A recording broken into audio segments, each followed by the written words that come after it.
Hi friends, this is Renee from Little Village Homestead, and today we're going to make and can homemade spaghetti sauce. I want to dedicate this video today to two very special friends of mine, Timothy and Jojo. I hope you enjoy it, and I hope you have fun making this with me. See you in a few.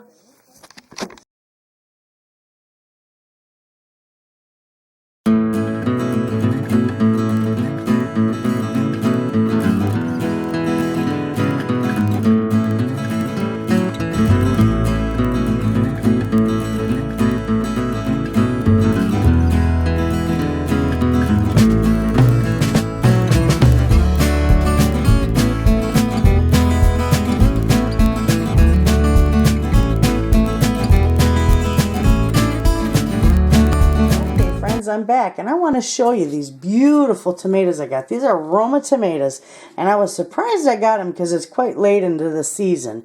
So I was only able to get a half bushel, so we won't make too much, but at least it'll put something in my pantry for the winter.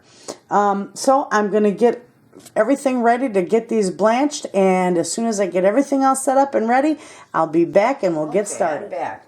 My water is boiling or almost boiling. And I have got a sink full of cold water because I'm going to blanch them in the hot water, boiling water, for a few seconds, minutes, maybe a couple minutes. And then I'm going to plunge them in the cold water and they will peel so easy. But before I do that, I'll show you. Let me get these in there. I always take the bottom and I just make a little X. It helps it along. And each one of them, I got a nice sharp knife, so it just takes a little bit. The pan will hold quite a bit. Put a little X in there, it makes it easier to peel, and everything will be good. Alright, let me get these finished up, plunged into water, and then I'll be back. Okay friends, I don't know if you can see this very well, you should be able to, but I'm taking them out of my pan that I blanched them in, and I'm plunging them in this cold water. And I'll show you in just a second how the skins are I gotta take my glasses off. They're all fogged up. The skins are just starting to peel off right on their own. But I always plunge them in this cold water because it stops them instantly from cooking.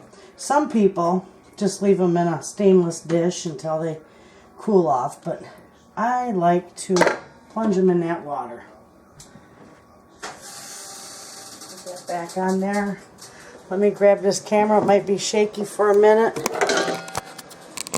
See?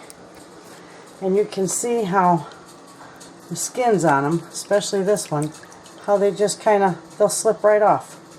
Great. Absolutely great stuff.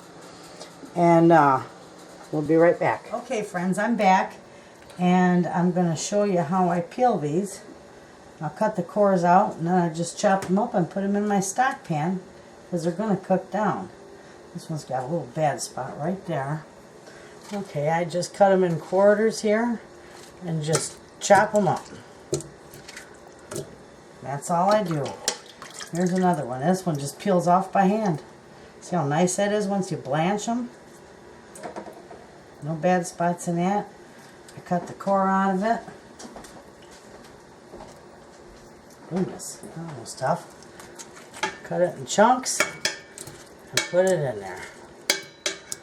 And then these will cook down. I'll cook these down for quite a while.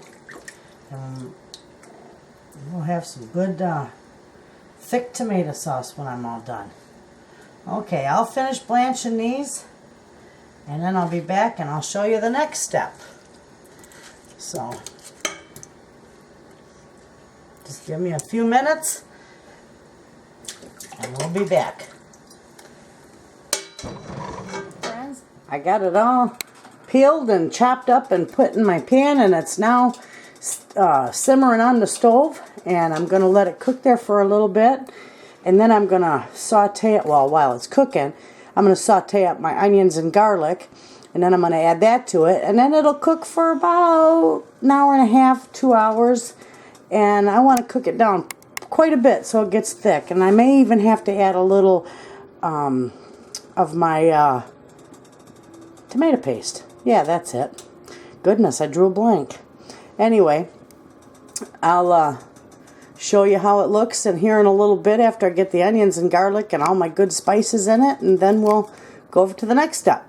There you go. Be right back. Hey friends, I'm back, and check this out. I got the onions and the garlic sauteing in the pan, and it's doing good, and wow, my eyes are watering. Those are some strong onions. They're going to be wonderful. And there's the sauce just a bubbling away.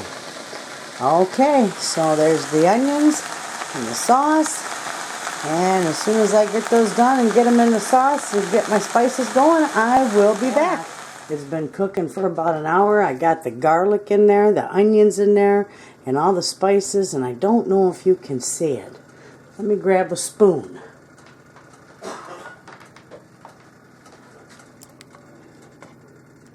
Can you see all that? Now it's a little chunky, but my family loves it a little chunky like that. Some people will take and absolutely pulverize it, you know, and make juice or juice the tomatoes. But my family likes like the garden chunky. So I just keep it a little chunky for them. I've got it cooked down. It's been cooking about an hour. And it's doing good. It smells wonderful. And it tastes wonderful. So, and I'm going to let it go for about another hour and a half or so, and when it's done, I'll be back and show you how I get it in the jars. Bye-bye. Okay, friends, I am back, and this has literally cooked down for about, oh, it's nice and chunky too, just the way we like it. For about 3 hours I've had it cooking, and now it's time to get it in my jars and get it processed up.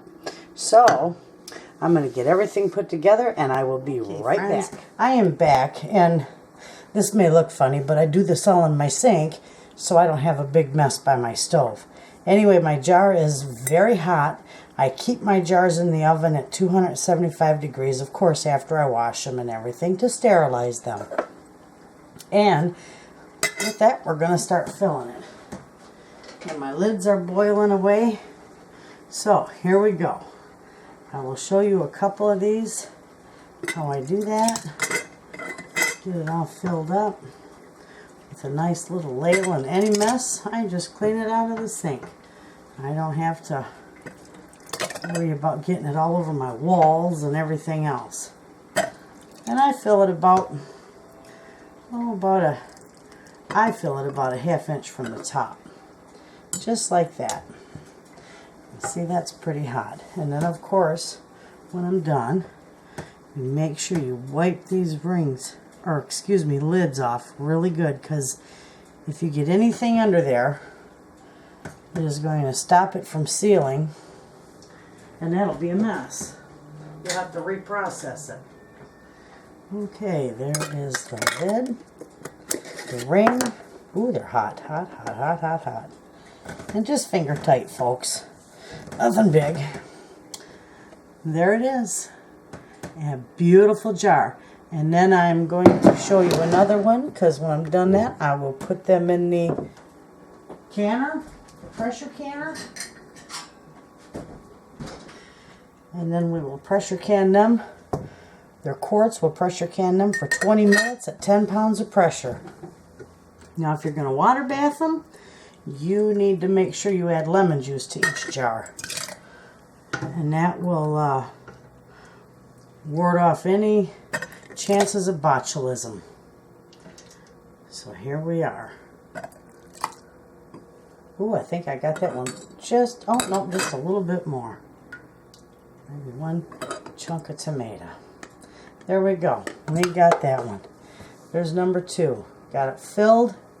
We're going to wipe these rims really good. Nothing worse than having to redo them and waste a lid and everything because you didn't wipe it off and it got ickies under it. Alright, second one. Ooh, that's warm. Remember, just finger tight. Finger tight's good enough. Oh, okay. That's good. That's number 2. I'll give you one more, and then I'll get out of there and get the rest of them done and in the canner, and I'll come back and show you. So here's number 3. Oh, this is beautiful sauce. Beautiful sauce, and I like mine chunky. I like mine with a little bit of carrots, and I like the garden style, actually. The little bit of carrots and peppers and all the other stuff. Now, I don't can mine with meat. Some people do, I don't. Because I use it for all kinds of stuff. Let's see, no, a little bit more. There, that's good. There we are. There's number 3. We're going to wipe that off really good. Put the ring on it, and the lid.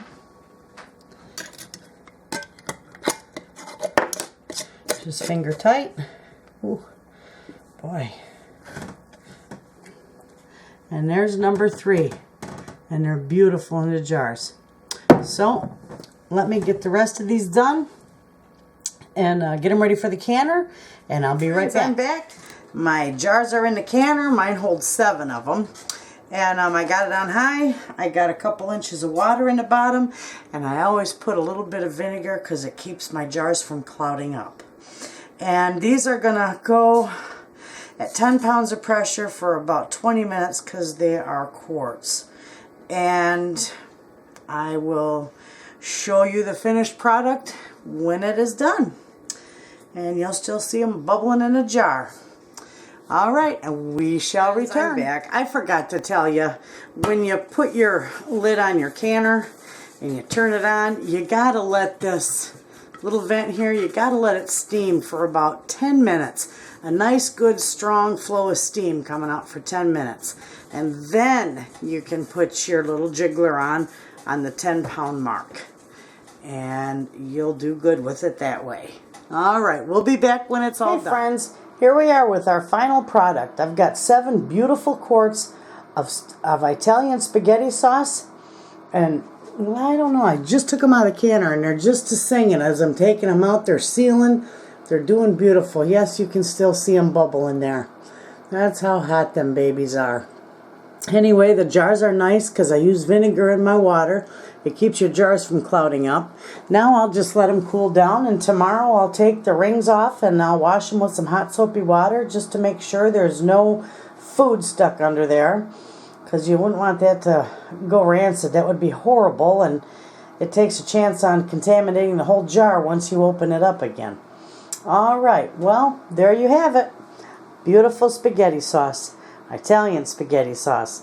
So Tim and Jojo, get your pallets ready. I'm bringing you a jar. You're gonna love it. Thanks, friends, for watching, and have a good day. See you again.